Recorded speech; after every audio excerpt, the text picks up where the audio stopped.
Welcome, everybody. It's my pleasure to introduce Brady Helkenn, the IT ninja. What he specializes in is helping small companies make sure that they have what they need. While a lot of IT companies are focused on larger companies, a lot of seats, a lot of computers, he's not only built his business, his life, and products around helping smaller businesses get what they need. What we're actually talking about today is not IT. It's specifically a book that Brady's reading that he recommends to others that's useful, that helps people write copy that sells. It's by Ray Edwards. It's a great resource. This is the first part of multiple. So we're going to go through here as I'm asking Brady questions just on what he learned and the components of this book to help you, dear audience, learn this better, apply it yourself, and then hopefully you'll enjoy these other parts as well. Welcome, Brady. It's good to have you. Good to be here. Thanks. All right. So Brady, first and foremost, did you like this book? I did. It's quite a dense read. Proceed with caution. You can't knock it out in a weekend, but it wasn't boring either, which says a lot for how-to books of this kind of detail. Good. Good. And it was helpful to you, huh? It very much helpful. 11 different sections. There was at least one takeaway in each one that I could immediately apply that I hadn't yet. So definitely a very helpful read. Good. So let me ask you the first question, because the title itself has the word selling in it. So how do you sell without being salesy when it comes to copyright work? Right. The first chapter is talking about how you actually avoid being salesy at the same time that you're writing a sales letter. How do you actually get people to buy something without it feeling as if that's all you're trying to do? And the main thing that I was taking away from it in general is that you got to know what your value is, what you're bringing to the table. So you're trying to get one idea across, and you're trying to condense it down in a way that somebody's going to want to keep reading it. They'll value what you can do, why it would help them, what kind of pain point that they're having, or what kind of value that they can get from something that you do. And you're not really so much selling them this. You're not being salesy about it. You're just saying, hey, if you're reading this and you have this problem, we have this solution. That makes sense. Yeah. There's a term that we're going to talk about a good bit through this part and others. It's a CTA, call to action. Could you define that for the audience? So call to action, there's something that I want you to do. If you're on a page and I have a button or I have a link, that is the call to action. There is some kind of, here's what you do next, and guidance. They're usually, the ones that are done well are very, very clear about what they want you to do once you're on the page, or if you're receiving the email. Good emails that you'll receive will be very clear about what they want you, the reader, to do. And that is the call to action. Good. And call to action, we'll talk a little bit more about what makes a good one later. But that's that's the thing you want them to do. So let's go ahead and talk about one of the other platforms here that's key, a sales letter. What is a sales letter? And then we'll talk about what makes it good. So a sales letter is pretty much any landing page ever on a website. Emails tend to help kind of pre-frame and get you into a landing page area where you're ready to actually buy or subscribe for a newsletter or sign up for a webinar or purchase a product and have it shipped to you. But that conversation that's happening on the page, from the headline all the way down to the call to action, that is the sales letter. And sometimes it's written, sometimes it's verbal, through like a video. Sometimes some of the more creative ones have even used pictures to kind of point towards the call to action. And it can get really fancy, but in general, it is anything that is moving you through that process from the point where you're starting it and you're not necessarily ready to buy right there and then, but by the end of it, you are. That is why it's called a sales letter. Nice. Concisely said. So what are the things that make a really good sales letter versus just one that gets ignored? So a good sales letter uses something that the book calls a PASTOR framework. It's an acronym, PASTOR. The main things that they go into, the P stands for person, problem, pain. It's kind of identifying who the target audience actually is. And it's a good idea. It's a good idea to put that into any sales letter, because if somebody's not going to be interested in it, the sooner you establish that for them, the sooner they'll leave and the sooner you'll get other people's attention that you actually want to have buy. So identifying who it's to is actually really helpful. The second letter A is for amplify and aspiration. It really kind of drills down into whatever that pain is, whatever the situation is that the product, service, what have you, is attempting to solve or improve or whatever. The point of the sales letter is whatever that goal is, the aspiration is why somebody cares. Why do you care about this? There's either a financial cost, an emotional cost, time cost, something where you're not necessarily happy where you are, and we're establishing that we're really kind of getting down to that emotional level of why you care. And then the S stands for story, solution, system. You kind of tell through the story, and it kind of blurs a little bit with transformation and testimony, but you're telling the story of how what your product does will solve the pain that you've established in that aspiration step, in amplifying aspiration and whatever that pain is. And so you're kind of drawing out this process through the testimony, because you want to actually uplift people and get them more interested in being like that story. People respond to stories more than they'll respond to cold hard facts or benefits or statistics or whatever. But you still need that. So the offer itself is actually going over some of the nuts and bolts and saying, here's what you get. And whether it's an emotional benefit, a financial benefit, a time benefit, it'll lay that out in the offer. But the last thing that's actually necessary, and what ends up being kind of weak for people, is the response. Not because they don't have a button to say, here, go click here. Not because they don't have a link saying, here, click here and subscribe. But because they're not actually utilizing the call to action properly. They're not really tying it back and summarizing to the rest of the story, the transformation, actually tying it back and reiterating what that pain is and the fact that it's going to be solved if you click here. A lot of people will just hit the button and say that's it for the call to action.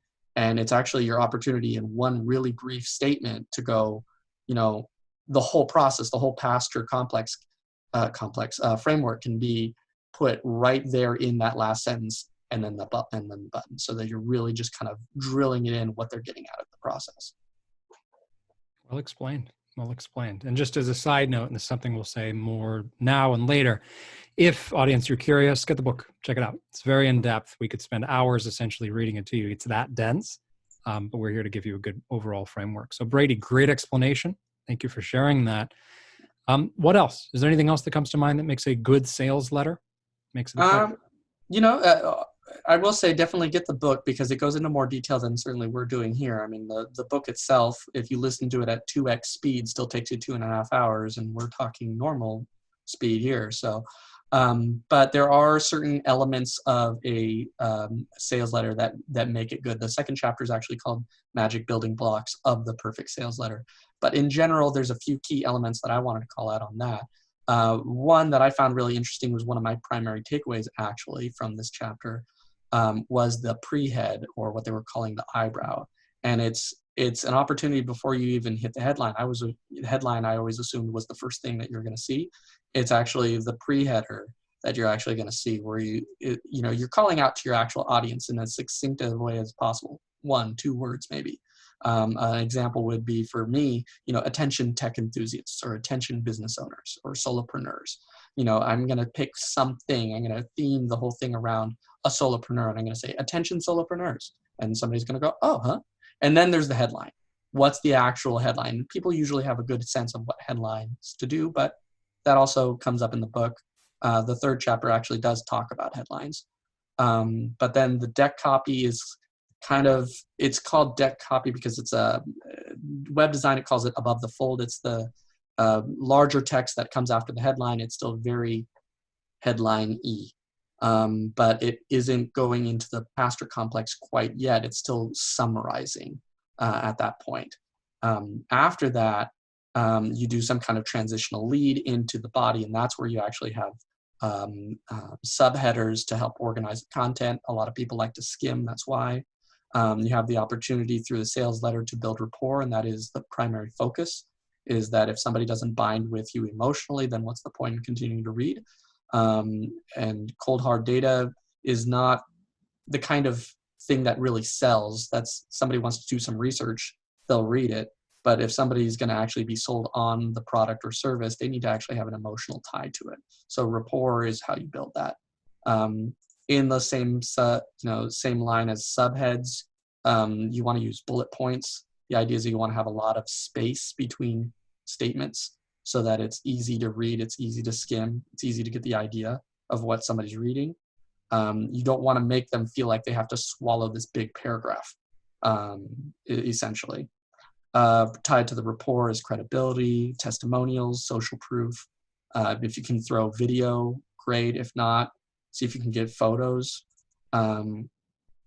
Value justification kind of fits in with the offer that you're providing, saying, perceived value versus what you're actually charging. A common mistake is somebody will just post the price. They won't actually say what they would consider the real value out of that. And so by actually showing that contrast, and the more extreme contrast you are able to ethically justify, the better. There's another element in here, let's see, risk reversal. The idea of having some kind of trial or money back guarantee is helpful. It helps to overcome the resistance because you have this one opportunity to build the credibility, build the rapport, and if those still fall just a little bit short, sometimes the risk reversal or additional benefits that come in after in the sales letter, those are sometimes the tipping points for people to actually buy. So those are really helpful. And then the call to action, again, I mentioned this a little bit ago, but having a really strong call to action where you're actually bluntly saying what you need to do next is a very important detail there. The book makes a big deal out of not backing off at the call to action like a lot of people would end up doing because they feel like it becomes too blunt, too pushy. And the problem is if you back off at that point, it's not in sync with the rest of the sales letter. It feels jarring. It feels like you just pumped the brakes, and then it loses trust and credibility, and it certainly kills some of the rapport. So having a very strong, consistent follow through on the call to action is a very important element of the sales letter. The last thing that they called out that was another one of my big takeaways was the PS. And I don't really use a PS. I've never used a PS before in any kind of landing page, but they make a decent point that using the PS is helpful because people scroll all the way to the bottom of the page to try and figure out what's, how much does it cost? What's the point? What are you trying to do? They'll look for the call to action because they're just wanting to skip ahead and see if they care. And the PS is what I was talking about earlier, where you want to have that opportunity to actually reiterate in a very simple, straightforward way what it is you're offering for what pain and what the transformation is, kind of thing. Because somebody's going to scroll all the way to the bottom, see that, and they might actually still click at that point. So good. One thing I want to really emphasize that you said, the call to action at the end. I love how they really make a big point of not backing off. And this is something that a lot of people, like you said, they get backwards. They say, okay, well, I push. Now's the time to let up because I don't want to push them too hard. Follow through. Make sure that as you set all of this up and then you have the call to action, recognize that not to really explain the call to action, what you want them to do is to do them a tremendous disservice. You're putting them in pain. You're making them understand what it is that they could do and how much it costs them currently by not doing it. And to fail to give them that solution, it's a disservice. So remember that call to action, just like you said, Brady, and this is for the audience, it's so important. And that's the final critical thing. And I do like what you said about the disservice. If anything, I started thinking of it this way. They were making such a good point of it, but I was also coming up with the idea that if you back off and they read through the whole thing, and then you lose steam and it jars them to a stop and then leave the page, you just wasted 5 minutes of their time. Yeah. Like if anything, you made their problem worse by wasting their time actively because of a rookie mistake like backing off at that last second. And causing that weird conflict in the script. So consistency helps keep that trust. It does. Yeah. I like the way you put that. You not only wasted their time, you've brought attention to their pain, but also you may have wasted the one opportunity you had for them to even open a sales email from you, because if you do that once, you might not get the opportunity to do it again. So let's move on to the next big subject, which is headlines. So obvious question, but I'd love for you to tell us, what is a headline? How do you use it? And what makes them good? It's a cheesy example. The first thing that flashes into my head as a perfect example of a headline is every magazine at a checkout stand in a grocery store They have mastered the art of headlines. How they're still in business, I'll never know, other than the fact the headlines still pull and still get people to buy it just so that they can find out what the heck you're talking about on the Yeah, where's cover. Elvis these days? Yeah, the queen is dying of COVID-19, right? Who knows? But the headline is that usually most of them are fairly short, right? Usually you have headlines that are maybe 3 to 5 words. They go longer. They can be, I think I've seen a 2-word headline one time. But usually minimum is around 3 or 4 words. And it just gets the point across.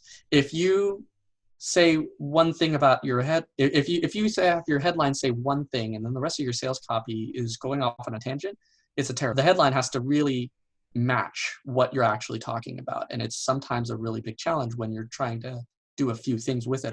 A good headline, to segue, if that's all right. There's 3 core things that the headline needs to do. First off, it needs to basically kind of do what the the magazines do, is catch your attention, stops you. It has to be something controversial or shocking enough for you to go, huh? And then that's the first thing that happens. The second thing, it has to make some kind of promise of some information that you'll get, some benefit you'll derive. It has to make some kind of make some kind of promise of what you're going to get out of continuing to read. And it also kind of all intermingles, right? Because the third thing is that it needs to compel enough curiosity for them to keep reading. The book makes it a very specific point that everything you write in the sales letter needs to be designed to get them to read the next thing. It all better have a flow. It all better naturally conclude in a call to action, but it should all be compelled to keep the curiosity going. They need to keep reading. If they feel like they've reached the end, but they're in the middle, you're going to lose them. And the headline is the first place you'll lose them. So they want you to, they really drive that home. Have enough curiosity, make them stop and read it. So qualities is similar to the 3 core things. There's 5 qualities that makes a great headline. One, we mentioned, grabs their attention, draws them into the body copy. That's another one. But another thing that it does, and the pre-head also helps with this, is it screens and qualifies readers. Headlines of, if you care about this, you'll care about that. Or if you're suffering from this, then this will help you. Those are kind of example headlines that you could use. If-then headlines types. But if you can qualify and screen them, you don't waste their time if they're not going to be your target audience, which goes back to that earlier point about that. Communicates the big idea. I mentioned that. But also, if possible, a great headline would also establish some form of credibility, whether it mentions a statistic, mentions some result of some kind of research. And there's a couple of other ways you can do it too, of celebrity call outs or other kinds of things that, some kind of shoe that has been endorsed by a basketball star kind of thing, mention that person's name in a header if that's something that you're doing and that's something that you can actually brag about, kind of thing. Or if you want to use that as part of a similar thing, you can still use that to establish some level of credibility. Somebody that cared about that statistic or that story might care about what you're going to talk about here, kind of thing. So it all fits together. Nice. So to repeat, grabs attention, screens and qualifies the readers, draws readers into the body copy, communicates the big idea, and establishes credibility. Those are 5 key things that a headline needs to do. So the last thing that we'll talk about today, before we get to this next part, which we'll record at another time, is email. I mean, getting a message into somebody's inbox and having them read it gives you a direct connection to them, probably better than any other means right now. So tell me a little bit more about the power of email here, and also what makes a good email based on this book. Yeah, and the book goes into a lot more detail, by the way. The book will dive into differences between sequences versus broadcast versus a bunch of other kinds of things that we'll talk about in a future video. But the main thing that we're talking about today is, a good email tends to share a lot of different elements. There's also a couple of things that the email itself sometimes doesn't matter as much as the frequency in which you send it, and the general structure of how you send it and to who, kind of thing. So the book doesn't talk about this quite so much, but there's email marketing segmentation is an important detail that's covered in other books that is a very helpful synergistic thing to keep in mind throughout this material. But couple of good points that this book made about how to write good emails or how to stay on lists and keep activity high is talking about frequency, actually, and the quality of the content that you're sending. And so the first thing that I noticed was they're saying the more that you actually mail them, assuming that you're writing good content, the more you write them, the less likely you're actually going to lose them. Because if you don't write them for 3 months and then write them, they're not going to remember you enough to realize that they volunteered to be on the list, and they're going to probably unsubscribe at that point, because who are you? Once you start doing that, keep that in mind. You got to give them lots of reasons to stay on the list. You're going to have plenty of opportunities if you're going to be doing it frequently. Some books say as much as once a day. I personally like somewhere more in the range of like, once a week kind of range, because more than that, and you better have some really great content constantly, or you're going to lose them just through the pure flood. So with most things, there's a balancing act that you should do between too much versus too little. But giving them lots of reasons to stay on the list kind of feeds into the call to action, the CTA within those, that if you're sending them emails with a strong call to action that gives them content or promises them content for them to open up and read the sales letter, that is the engagement, that is the metric by which you have a healthy list. And if you don't send them a lot of healthy content, obviously they're going to unsubscribe, they're going to delete, they're not going to open it up. So that's all kind of intertwined. The design of the emails themselves, make sure that you actually include a signature, just like you would with a manual email. It helps with consistency, but it also gives them additional links that they can click on. And the more links they click out of your email, the more engagement you have in that email, the more likely the future emails will deliver to that same person as well as others. So that all interconnects. Focus on one thing. It's fine to have multiple links in your signature, but you better not have multiple links in your call to actions. You should have one call to action, singular. If you do multiple, you're going to distract them, you're going to confuse them, you're going to lose them. They're not going to click anything if they're feeling like you're asking them to do 3 different things all at the same time. And so the other things here, kind of similar to the idea of stopping somebody with a headline and going, what's this? And reading further. You want to start off each email immediately with some rapport by stating something that's true. And the book kind of made me laugh a little bit. They were like, just state the date, today's date. And I'm like, okay, I get where they were going, but you can be a little bit more creative about it. Mm-hmm. You say, hey, it sucks that we're all sheltering in place today. That's at least a little bit more creative, a little bit more topical, and still definitely true. We all better be sheltering in place, otherwise you don't want to talk to that person anyway. And then putting a link in the lead. The lead, I had a little bit of a hard time at first understanding that, but in mail programs, and I think also in web email, before you open up the email, there's like a little hint of what's about to be read. That's kind of what they're calling the lead here. And having a link there really makes it dead simple for them, that if they were really just like, okay, I guess I was kind of expecting an email like this from you, maybe let me just not even bother opening the email. You just click the link right there and you can actually jump to where you want to go. I haven't tested that out yet. It'd be a fascinating idea. The PS, same thing as the sales letter. You want to summarize the point of the email, include the call to action. And the last thing that they're mentioning here too is the 3 call to actions. You want to have 3, not call to action, sorry. 1 call to action, you want to have 3 places where the 1 call to action will show up. You want it to show up in the lead, you want to show up in the PS, and then you're also going to have it somewhere in the body of the email. So you're going to have it replicated 3 different times, because what's the point of the email? You want them to click it. And if you give them more opportunities to click it, then that's better. And it also, this book doesn't go into it, but other books do. There's ways you can vary the type of call to action that is happening through. That might get a little bit too complicated for this topic, I guess, but you can phrase them in different ways. You can call to different personality types by varying it up, but it's all still the same call to action. That was essentially what I was going with that. Open loops, they talk about open loops. I translate that as curiosity.